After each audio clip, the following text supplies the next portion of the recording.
नमस्कार दोस्तों, पाथफाइंडर में आप सभी का स्वागत है। मेरा नाम है डॉक्टर महिपाल सिंह राठौड़ और आज इस वीडियो में मैं आपके साथ एक बहुत ही इंटरेस्टिंग टॉपिक के बारे में बात करने जा रहा हूं। रिसेंटली ये न्यूज़ आई है कि यूक्रेन ने अपने देश के कैदियों को हथियार थमाने की बात कही है।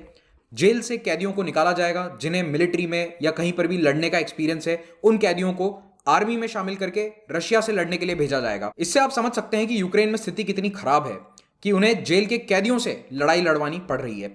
यह निर्णय काफी हद तक एक फिल्म की पटकथा से मेल खाता है। इस फिल्म का नाम था सुसाइड स्क्वाड। फिल्म एक्चुअली एक डीसी कॉमिक्स की किताब पर बनी हुई है, किताब नहीं कॉमिक्स पर बनी हुई है, और इस पर 5 साल पहले या 6 साल पहले फिल्म आई थी।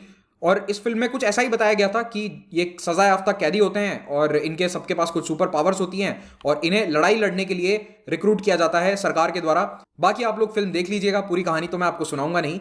इसका नाम सुसाइड स्क्वाड क्यों होता है ये काफी इंटरेस्टिंग है, क्योंकि इन्हें जिस मिशन पर भेजा जाता है it is like committing suicide. जो वहां पर जाएगा उस मिशन पर वो जिंदा लौट कर नहीं आएगा, और क्योंकि इनके जिंदा लौट कर आने से किसी को कोई फर्क नहीं पड़ता है क्योंकि ये वैसे भी जेल में थे, तो इसीलिए ये काफी इंटरेस्टिंग किरदार बन जाते हैं। तो ये तो थी कॉमिक्स और फिल्म की कहानी, लेकिन अब असलियत में भी यूक्रेन में यही हो रहा है। 28 फरवरी को यूक्रेन के प्रेसिडेंट व्लादिमीर जेलेंस्की ने अनाउंस किया कि ऐसे कैदी जिन्हें थोड़ा बहुत मिलिट्री एक्सपीरियंस भी होगा उन्हें रशियन से लड़ने के लिए हम आजाद कर देंगे, उन्हें मिलिट्री हथियार पकड़ा देंगे और वो जाकर हमारे इन्वेडर्स से लड़ाई लड़ सकते हैं। टीवी पर प्रसारित करी गई एक स्पीच में यूक्रेन के राष्ट्रपति जेलेंस्की ने यह बात भी कही रशियन सोल्जर्स को संबोधित करते हुए कि तुम अपने मिलिट्री कमांडर्स की बातें मत सुनो, हम ऑलरेडी 4,500 रशियन सैनिकों को मार चुके हैं। आप तो अपने आदेश सुने बिना सीधे यहां से वापस चले जाओ, हथियार और ट्रक सब कुछ यहां छोड़कर you just run away back to your country, अपनी जान बचा लो।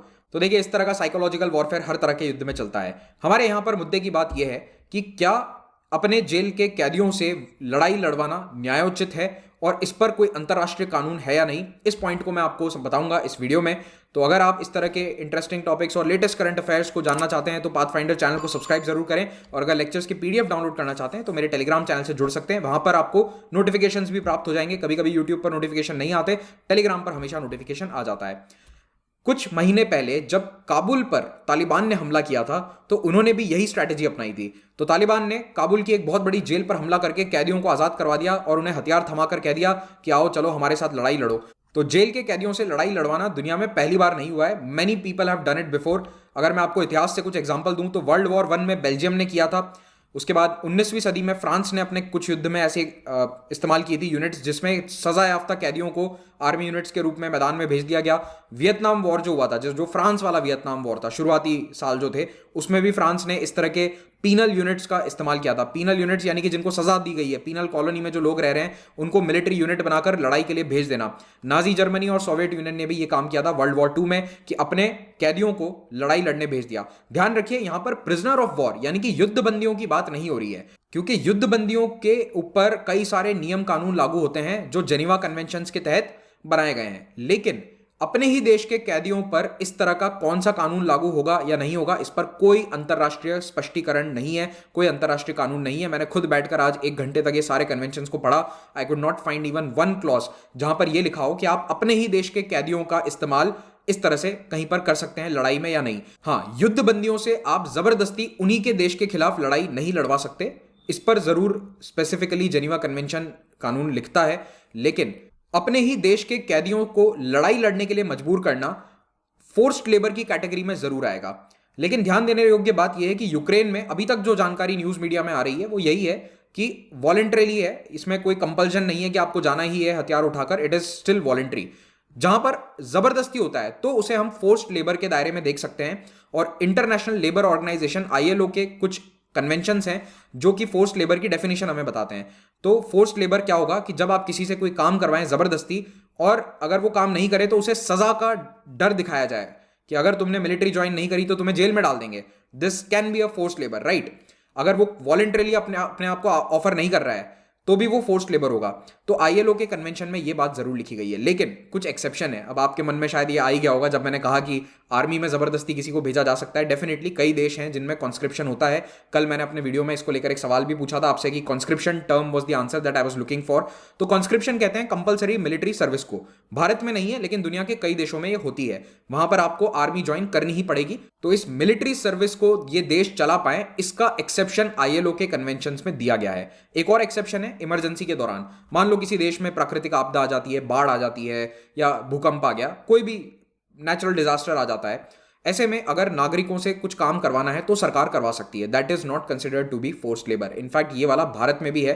क्या आप मुझे कमेंट में बता सकते हैं कि हमारा कौन सा आर्टिकल है जो इस पे एक्सेप्शन को मानता है? ठीक है, हमारे कॉन्स्टिट्यूशन का एक आर्टिकल है जो इससे संबंधित है, आप मुझे कमेंट में बताइए। तो इस कन्वेंशन में साफ लिखा गया है कि एडल्ट एबल बॉडीड मेल, यानी कि वयस्क पुरुष जो शरीर से ठीक हैं, कोई बीमारी वगैरह नहीं है, वो लीगली उनसे काम आप करवा सकते हैं ज़बरदस्ती, अगर कोई प्राकृतिक आपदा आ जाती है तो ये आईएलओ में एक्सेप्शन दिया गया है। लेकिन ये वाला जो कन्वेंशन है, इसे दो ही देश हैं जिन्होंने साइन नहीं किया है, दो बड़े देश हैं, चाइना एंड यूएसए।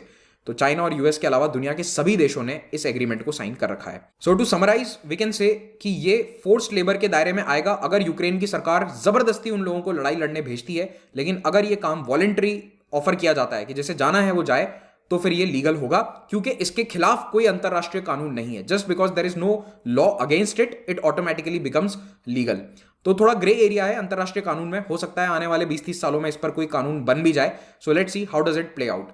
अब रशिया की अभी क्या स्थिति है, युद्ध का क्या सिनेरियो चल रहा है, वो भी मैं आपको अपडेट दे देता हूं। तो देखिए, जितने भी पश्चिमी देश हैं वो सभी अब यूक्रेन की मदद के लिए आगे आ गए हैं। आर्मी नहीं भेज रहे हैं, लेकिन कम से कम हथियार मुहैया करा रहे हैं। और जेलेंस्की का जो ये टीवी एड्रेस था वो इसी के बाद आया था, जब उन्हें यूरोप से हथियार मिलना आश्वस्त हो गया था। Most of the western European countries ये यूक्रेन की मदद के लिए आगे आ चुके हैं, ये हथियार मुहैया करवा रहे हैं। तो अगर रशिया की आर्मी अभी भी यूक्रेन में कैंपेन चलाती है तो शायद उसकी स्थिति वही हो जाएगी जो 1980 के दशक में अफगानिस्तान में सोवियत यूनियन का हश्र हुआ था। तब सिविल रेजिस्टेंस इतना ज्यादा बढ़ गया था, लोग उठ खड़े हुए थे सोवियट्स के खिलाफ, तो वहां पर 10 साल उन्हें चुनौती मिली थी। शायद इसी प्रकार का कुछ सिनेरियो हम यूक्रेन में भी देख सकते हैं आने वाले 3-4 सालों में, अगर मिलिट्री यूक्रेन की रशिया को पीछे नहीं खदेड़ देती। कई एनालिस्ट्स का आकलन है कि रशिया के ऊपर लगाए गए फाइनेंशियल सैंक्शंस काम कर रहे हैं और डेली उसकी इकोनॉमी की स्थिति खराब हो रही है। तो ऐसे में चंद दिनों में रशिया को अपनी आर्मी पुल बैक करनी पड़ेगी, वरना उसकी इकोनॉमी पूरी तरह तहस नहस हो सकती है। इस बार अलग ये है कि रशिया के ट्रेडिशनली जो सपोर्टर्स हैं या फिर जो ट्रेडिशनली न्यूट्रल कंट्रीज होते हैं, उन्होंने भी इन सैंक्शंस में पश्चिमी देशों का साथ दिया है। So for example Singapore mostly neutral रहता है, काफी बड़ा इंटरनेशनल फाइनेंस का मार्केट है। स्विट्जरलैंड वो भी न्यूट्रल रहता है because of all the banks. इन लोगों ने भी, इन दोनों देशों ने भी फाइनेंशियल सैंक्शंस लगाए हैं। साउथ कोरिया ने भी सैंक्शंस लगाए हैं और इवन चाइना भी शामिल है। चाइना क्यों शामिल हुआ है इस पर मैंने एक लेक्चर भी लिया था, आप उसे चाहें तो देख सकते हैं। दूसरी ओर टेक्नोलॉजी के दायरे में अगर आप देखें तो कई बड़ी टेक कंपनीज ने भी रशिया पर धावा सा बोल दिया है। उनके स्टेट मीडिया चैनल्स को डीमोनेटाइज कर दिया गया है, कई जगह बैन कर दिया गया है। फेसबुक, ट्विटर, एप्पल सब इस लड़ाई में शामिल हो चुके हैं। तो देखिए, पश्चिमी देश खास करके यूएसए, अगर इनकी कंपनीज आपके खिलाफ हैं तो बहुत मुश्किल होता है इंटरनेट पर या प्रोपेगेंडा वॉर को जीतना। और अंतर्राष्ट्रीय स्पोर्ट्स के स्तर पर भी रशिया का बहिष्कार हो रहा है। UEFA, FIFA, International Olympic Committee, इन सभी ने कहा है कि रशिया के साथ या तो मैच नहीं होंगे या फिर रशिया का नेशनल एंथम कहीं पर प्ले नहीं होगा। रशिया के एथलीट्स अपने झंडे के साथ खड़े नहीं हो सकते अगर वो जीतते हैं कहीं पर। तो इस तरह से रशिया का काफी बहिष्कार हो रहा है स्पोर्ट्स के फील्ड में। और ये सब कुछ इंपॉर्टेंट इसलिए है क्योंकि 4 मार्च से पैरालंपिक स्टार्ट हो रहे हैं बीजिंग में, तो इसीलिए ये बैन हमें तुरंत ही कुछ दिनों में देखने को मिल जाएगा। एक और जगह है जहां पर रशिया का बहिष्कार हो रहा है और वो है साइंटिफिक कम्युनिटी। तो यूएस की सबसे इंपॉर्टेंट टेक्नोलॉजिकल यूनिवर्सिटीज में से एक एमआईटी, इसने एक रशियन यूनिवर्सिटी के साथ जो उनका प्रोग्राम था उसको कैंसिल कर दिया रिसेंटली। और अब उम्मीद कर सकते हैं कि और भी इस तरह के कई सारे प्रोग्राम्स कैंसिल होंगे। लेकिन यहां पर मैं आपको फिर से बता देता हूं कि दुनिया में ऐसे एक और देश है जिसने बिना किसी बात के दूसरे मुल्कों पर हमला किया था। फॉर एग्जाम्पल, इराक पर आक्रमण किया था यूएस ने, यह कहकर कि weapons of mass destruction Iraq में मौजूद हैं। लेकिन क्या कभी कोई WMD मिला? नहीं। तो क्या अमेरिका के साइंटिस्ट का बहिष्कार किया गया? क्या अमेरिका के झंडों का बहिष्कार किया गया इंटरनेशनल ओलंपिक कमेटी में? कभी नहीं हुआ। So definitely there is some form of दोगलापन going on in the world right now. लेकिन हाँ, रशिया पर दबाव पूरी तरह से बन रहा है और रशिया के लिए स्थिति दिन ब दिन मुश्किल होती जा रही है। इंटरनेशनल क्रिमिनल कोर्ट में भी रशिया के खिलाफ केस दर्ज हो चुका है। इतनी स्पीड से कभी किसी देश के खिलाफ IOC में केस दर्ज नहीं हुआ होगा। और कुछ एनालिस्ट ये भी कह रहे हैं कि पुतिन धीरे धीरे एक तानाशाह बनते जा रहे हैं और जिस तानाशाह ने पिछले 20-25 सालों में यूनाइटेड स्टेट्स से लड़ाई मोल ली है या फिर झगड़ा मोल लिया है, वो सर्वाइव नहीं कर पाया है। At the end of the day they had to go down. तो शायद पुतिन की स्थिति भी वो हो सकती है जो सद्दाम हुसैन या फिर गद्दाफी की हुई थी। क्या आप लोगों को लगता है कि ऐसा पॉसिबल है? क्या पुतिन का भी वही हश्र होगा जो इन दोनों का हुआ था? अगर आपको ऐसा लगता है तो कमेंट में बताइएगा। वीडियो अच्छा लगा तो इसे लाइक ज़रूर करें, अपने फ्रेंड्स फैमिली के साथ इसे शेयर करें।